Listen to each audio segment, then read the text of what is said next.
નમસ્કાર મિત્રો, જેનેટમાં તમારું સ્વાગત છે। છેલ્લા કેટલાક દિવસોમાં તમે સમાચાર સાંભળ્યા જ હશે કે ભારતીય રૂપિયાએ નવો વિક્રમ સ્થાપિત કર્યો છે। પરંતુ આ સારા સમાચાર નથી। ડિસેમ્બર 2025ના અંત સુધીમાં રૂપિયો 90ને પાર પહોંચી ગયો। હવે તમારે $1 માટે 90 રૂપિયા ચૂકવવા પડશે। આ જ વર્ષે રૂપિયો 5% ઘટ્યો છે અને રસપ્રદ વાત તો એ છે કે આ દરમિયાન સરકાર કહી રહી છે કે આપણી આર્થિક વ્યવસ્થા 8.2%ના દરે વધી રહી છે। તો સવાલ એ થાય છે કે જો બધું બરાબર છે તો પૈસા કેમ ઘટી રહ્યા છે? આજના એપિસોડમાં આપણે એ સમજવાના છીએ કે આ ઘટતો રૂપિયો તમારા ખિસ્સાને કેવી રીતે અસર કરશે। તો ચાલો મિત્રો, એનાલિસિસની શરૂઆત કરીએ। સૌથી પહેલા સમજીએ કે આ રૂપિયો શું છે। રૂપિયો આપણા દેશનું ચલણ છે અને તે ખૂબ જ મોટું સૂચક છે જે બતાવે છે કે દુનિયા આપણા દેશને કેટલી મજબૂતીથી જુએ છે। જ્યારે રૂપિયો મજબૂત હોય છે ત્યારે વિદેશીઓ ભારતમાં રોકાણ કરે છે અને વેપાર થાય છે। એ બધું તો બરાબર છે ચાલો, પરંતુ જ્યારે રૂપિયો નબળો પડે છે ત્યારે વિદેશીઓ તેમના પૈસા ઉપાડી લે છે। હવે જુઓ 2014માં શું થયું હતું। જ્યારે નરેન્દ્ર મોદી વડાપ્રધાન બન્યા ત્યારે $1 માટે 66 રૂપિયાની જરૂર હતી। આજે 11 વર્ષ પછી ડિસેમ્બર 2025માં $1 માટે 90 રૂપિયાની જરૂર છે।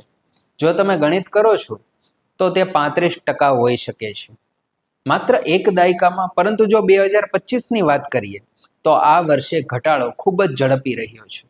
વર્ષની શરૂઆતમાં જાન્યુઆરીમાં રૂપિયો 83 પર હતો, હવે ડિસેમ્બરમાં તે 90 પર છે, એટલે કે 9 મહિનામાં 7 રૂપિયા ઘટી ગયા। આ અભૂતપૂર્વ ઘટાડો છે અને સૌથી ખરાબ બાબત શું છે તમને ખબર છે? સૌથી ખરાબ બાબત છે કે 2025માં ભારતીય રૂપિયો એશિયાનું સૌથી ખરાબ ચલણ બની ગયું છે। પડોશી દેશો જેમ કે પાકિસ્તાન, બાંગ્લાદેશ, નેપાળ બધાના રૂપિયાનું પ્રદર્શન સારું છે, પરંતુ ભારતીય રૂપિયો નબળો પડી રહ્યો છે। તેની કોઈને ચિંતા નથી અને જો તમે વેપારના આંકડાઓ પર નજર કરશો તો ઓક્ટોબર 2025માં આપણી વેપાર ખાદ્ય $41.68 અબજ સુધી પહોંચી ગઈ છે। આ અત્યાર સુધીની સૌથી ઊંચી સપાટી છે। આ વર્ષે વિદેશી રોકાણકારોએ 1.48 લાખ કરોડ રૂપિયા પાછા ખેંચી લીધા છે। આ આંકડાઓ સ્પષ્ટપણે દર્શાવે છે કે વિશ્વને હવે ભારતમાં પહેલા જેટલો વિશ્વાસ રહ્યો નથી કે રસ રહ્યો નથી। તો હવે મહત્વનો સવાલ એ આવે છે કે રૂપિયો કેમ ઘટી રહ્યો છે? સરકારનું એવું કહેવું છે કે માત્ર વિદેશી મુદ્રા મજબૂત થાય છે, બાકી બધું બરાબર છે। પણ શું આ સાચું છે? ચાલો જોઈએ 3 કારણોથી। સૌ પ્રથમ કારણ આવે છે કે ભારતમાંથી વિદેશીઓએ રોકાણ કાઢી લીધું છે। દુનિયાના પૈસા ધરાવતા લોકોએ તેમના પૈસા ભારતમાંથી કાઢી લીધા છે, કારણ કે તેમને લાગે છે કે ભારતમાં હવે કોઈ સુરક્ષિત રોકાણનો વિકલ્પ રહ્યો જ નથી। છેલ્લા 14 મહિનામાં ભારતનું શેર બજાર બાકીના વિશ્વ કરતાં ખૂબ જ પાછળ રહી ગયું છે। અમેરિકામાં, યુરોપમાં દરેક જગ્યાએ ખૂબ જ સારી તકો છે, તેથી વિદેશી રોકાણકારો તેમના નાણાં ત્યાં મૂકી રહ્યા છે। વર્ષ 2025માં વિદેશી રોકાણકારોએ 1.48 લાખ કરોડ એટલે કે દરરોજનો તમે હિસાબ કરો તો હજારો કરોડ રૂપિયા એ ઉપાડી લીધા છે। બીજું કારણ અમેરિકા સાથેના વેપારમાં અનિશ્ચિતતાઓ। અમેરિકામાં રાષ્ટ્રપતિ ડોનાલ્ડ ટ્રમ્પે ભારતીય ઉત્પાદો પર 50% સુધી ટેરિફની જાહેરાત કરી। આની સીધી અસર આપણી નિકાસ પર પડે છે। ઓક્ટોબરમાં અમેરિકાની નિકાસમાં 28.5%નો ઘટાડો નોંધાયો છે। ભારત અને અમેરિકા વચ્ચે હજુ વેપાર સમજૂતી થઈ નથી। જ્યાં સુધી કોઈ સમજૂતી ન થાય ત્યાં સુધી અનિશ્ચિતતાઓ રહે છે અને જ્યારે અનિશ્ચિતતા હોય ત્યારે બહારના લોકો પૈસા ઉપાડે જ છે। ત્રીજું અને સૌથી મહત્વપૂર્ણ કારણ શું બને છે ખબર છે? આપણી આયાત નિકાસ કરતાં ઘણી વધારે છે। દર મહિને આપણે જે ખરીદીએ છીએ તેના કરતાં ઓછું તો આપણે વેચાણ કરીએ છીએ। ઓક્ટોબરમાં આપણે $76 અબજ માલની આયાત કરી હતી, પરંતુ માત્ર $34 અબજ માલનું વેચાણ કર્યું હતું। મિત્રો, આપણે તેલ ખરીદીએ છીએ, ઇલેક્ટ્રોનિક્સ ખરીદીએ છીએ, સોનું ખરીદીએ છીએ, મશીનો ખરીદીએ છીએ, બધું બરાબર છે, પણ આપણે શું વેચીએ છીએ? ઓક્ટોબરમાં જ સોનાની આયાતમાં 199%નો વધારો થયો હતો। તહેવારોના કારણે દરેકને સોનું ખરીદવું પડ્યું હતું। આનો અર્થ એ છે કે દુનિયા પાસેથી વધુ ડોલર ખરીદવાના છે અને જ્યારે ડોલરની માંગ વધે છે ત્યારે રૂપિયો સ્વાભાવિક રીતે નબળો પડે છે। મિત્રો, આ સંપૂર્ણ વિશ્લેષણની એક મજેદાર વાત એ છે કે સરકારનું એવું કહેવું છે કે જીડીપી 8.2%ના દરે વધી રહ્યો છે, તેમજ આ એશિયામાં સૌથી ઝડપથી વિકસિત અર્થવ્યવસ્થાનો ભાગ છે. સરકારનું એ પણ કહેવું છે કે ફુગાવો માત્ર 0.25% છે. આ 10 વર્ષનો નિમ્ન રેકોર્ડ છે. તો બધું જ બરાબર છે એવું સરકારનું કહેવું છે. અર્થવ્યવસ્થા ખૂબ જ ઝડપથી વધી રહી છે, કિંમતો સ્થિર છે. આ બધું સારી સ્થિતિ કહેવાય. તમારું શું કહેવું છે? મિત્રો, વાસ્તવિક દુનિયામાં સરકાર જે કહે છે એવું કશું છે નહીં. જેમ જેમ અર્થતંત્રનો વિકાસ થાય છે તેમ તેમ મોંઘવારી પણ વધે છે. પરંતુ અહીં બંને જુદી જુદી દિશામાં આગળ વધી રહ્યા છે. વિશ્વના અન્ય દેશોમાં ફુગાવો 2 થી લઈને 4% છે, તો ભારતમાં 0.25% કઈ રીતે થઈ ગયો? આ વાત પર તમને નવાઈ લાગવી જોઈએ. અને બીજી વાત છે, ઇન્ટરનેશનલ મોનેટરી ફંડે થોડા મહિના પહેલા એક અહેવાલ બહાર પાડ્યો હતો. ભારતના જીડીપીના આંકડાને સી ગ્રેડ આપવામાં આવ્યો છે. આ બીજો સૌથી નીચો વર્ગ છે. અને આવું શા માટે થયું? કારણ કે ભારત હજુ પણ 2011 અને 12ના વર્ષને બેઝ યર માને છે અને એના આધારે જ ગણતરીઓ કરે છે. એટલે કે આજની ગણતરી 13 વર્ષ જૂની માહિતીના આધારે કરવામાં આવી છે. તે સંપૂર્ણપણે ખોટો અભિગમ છે. IMFનું કહેવું છે કે ભારતના અભિગમમાં ટેકનિકલ નબળાઈઓ છે. જ્યારે ડેટા જ ખોટો હોય ત્યારે આપણે બહારના રોકાણકારો પર કેવી રીતે વિશ્વાસ કરી શકીએ? અને ત્રીજી અને રસપ્રદ વાત છે, જ્યારે ફુગાવો 0.25% છે ત્યારે વાસ્તવિક જીડીપીની ગણતરી કેવી રીતે થાય છે? જીડીપીના આંકડા ફુગાવા માટે સમાયોજિત કરવામાં આવે છે. નોમિનલ જીડીપી 8.7% છે, પરંતુ વાસ્તવિક જીડીપી 8.2% છે. તફાવત માત્ર 0.5% છે. અન્ય દેશોમાં તફાવત 2 થી લઈને 3% છે. તેથી જોઈએ તો વાસ્તવિક ફુગાવો છુપાવવામાં આવી રહ્યો છે અથવા જીડીપીના આંકડામાં કંઈક છેતરપિંડી કરવામાં આવી રહી છે. મિત્રો, હવે સરકાર મોટેથી કહી રહી છે કે રૂપિયાનું નબળું પડવું એ સારું છે. શા માટે? કારણ કે તે આપણી નિકાસને સસ્તી બનાવે છે. વિદેશીઓ વિચારે છે કે આપણી વસ્તુઓ સસ્તી છે તો તેઓ વધુ ખરીદી કરશે. તેથી નિકાસ વધવાની છે, વિદેશી ભંડોળ આવવાનું છે અને અર્થતંત્ર ખીલી ઉઠશે. તે સાંભળવા માટે સરસ લાગે છે, પરંતુ શું ખરેખર એવું થાય છે? જરાય નહીં. છેલ્લા 10 વર્ષમાં રૂપિયો 35% ઘટ્યો છે, પરંતુ ભારતની નિકાસમાં કોઈ જ ફેરફાર નથી થયો. ભારત હજુ પણ વિશ્વના વેપારમાં માત્ર 2% હિસ્સો ધરાવે છે. 10 વર્ષ પહેલા તે 2% જ હતો. આજે પણ 2% છે. કોઈ ફેરફાર નથી. અને ઓક્ટોબર 2025માં આપણી કુલ નિકાસમાં 11.8%નો ઘટાડો થયો છે. અમેરિકાની નિકાસમાં 28.5%નો ઘટાડો નોંધાયો છે. એન્જિનિયરિંગ ગુડ્સમાં 16.71%નો અને કપડામાં 12.9%નો ઘટાડો નોંધાયો છે. બાંગ્લાદેશનું ઉદાહરણ આપણે લઈએ તો બાંગ્લાદેશ એક નાનો દેશ છે, પરંતુ તેઓએ એક વસ્તુ પર ધ્યાન આપ્યું, કપડાં. તેઓએ 24 કલાક 7 દિવસ ચાલતા કારખાનાઓ ખોલ્યા.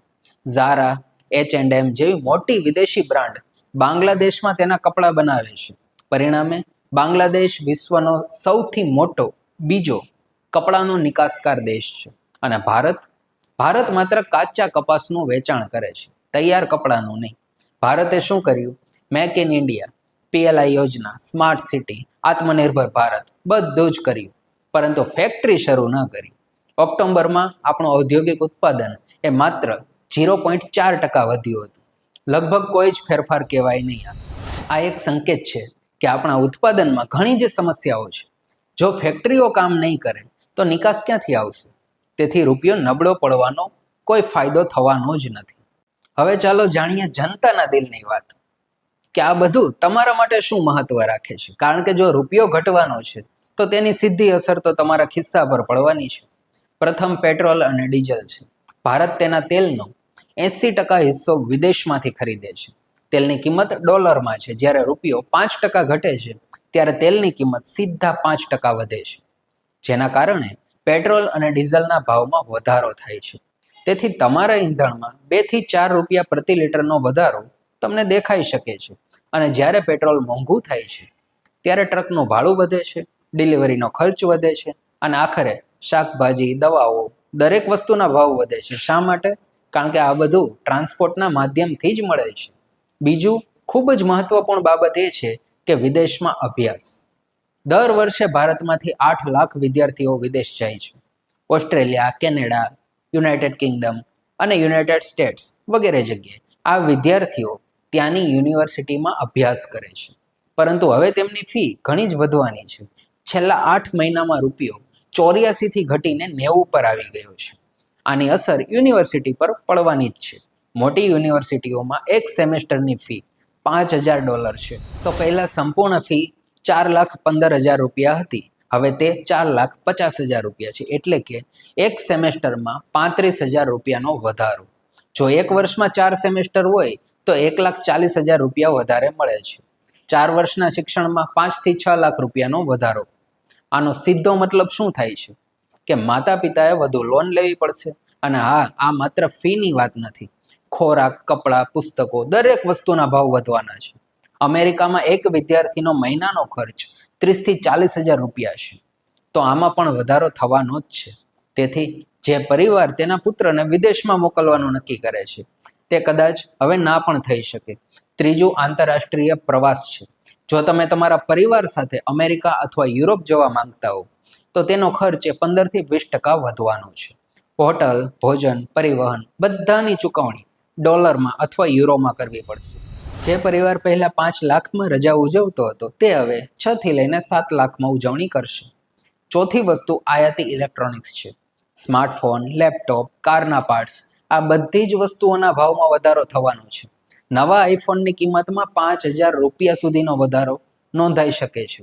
નવા લેપટોપની કિંમતમાં ₹10,000 સુધીનો વધારો આવી શકે છે. પાંચમું છે દવાઓ.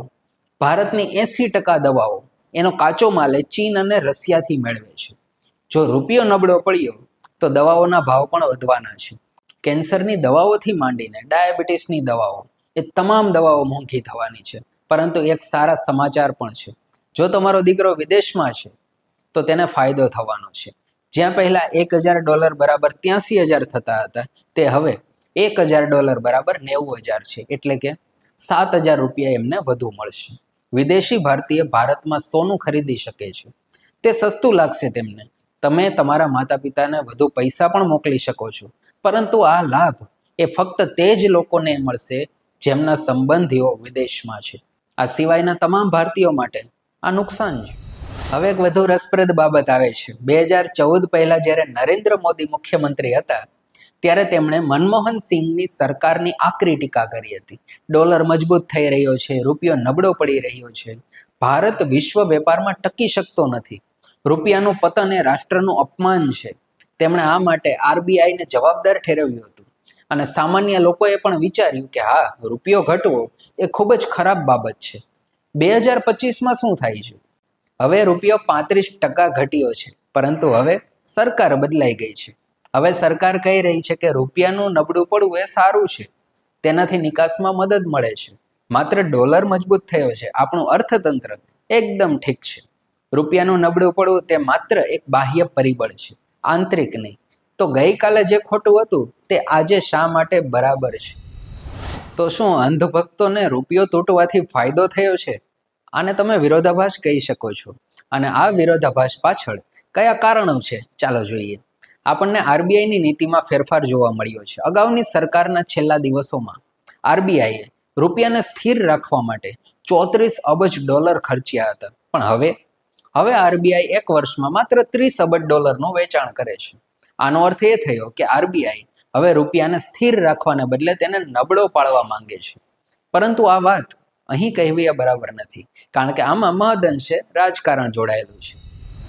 તો ચાલો હવે આપણે સમજી જ ગયા છીએ કે રૂપિયો કેમ ઘટે છે. પરંતુ વાસ્તવિક પ્રશ્ન શું છે? વાસ્તવિક પ્રશ્ન એ છે કે રૂપિયો એક અરીસો છે જે કેટલીક સાચી સમસ્યાઓ દર્શાવે છે. અને એ સમસ્યા શું છે ચાલો જોઈએ.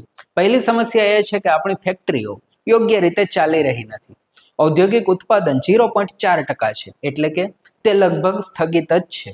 જો ફેક્ટરીઓ કામ નહીં કરે તો ઉત્પાદન નહીં થાય, નિકાસ નહીં થાય, નોકરીઓ નહીં મળે. બીજી સમસ્યા એ છે કે વિદેશી રોકાણકારોનો વિશ્વાસ એ ઘટી રહ્યો છે.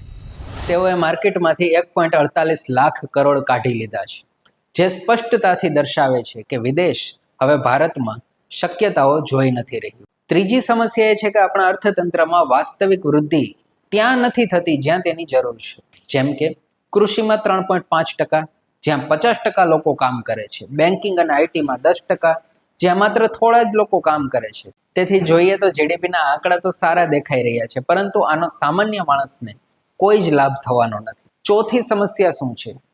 ચોથી સમસ્યા છે આપણા આંકડા, જેના પર વિશ્વાસ કરવો એ યોગ્ય નથી, કારણ કે IMF-એ આપણને સી ગ્રેડ આપ્યો છે. આનું મુખ્ય કારણ એ છે કે ભારત હજુ પણ જીડીપી અને CPI એટલે કે ગ્રાહક ભાવ સૂચકાંકની ગણતરીઓ માટે 2011-12ના જૂના આધાર વર્ષનો ઉપયોગ કરી રહ્યું છે.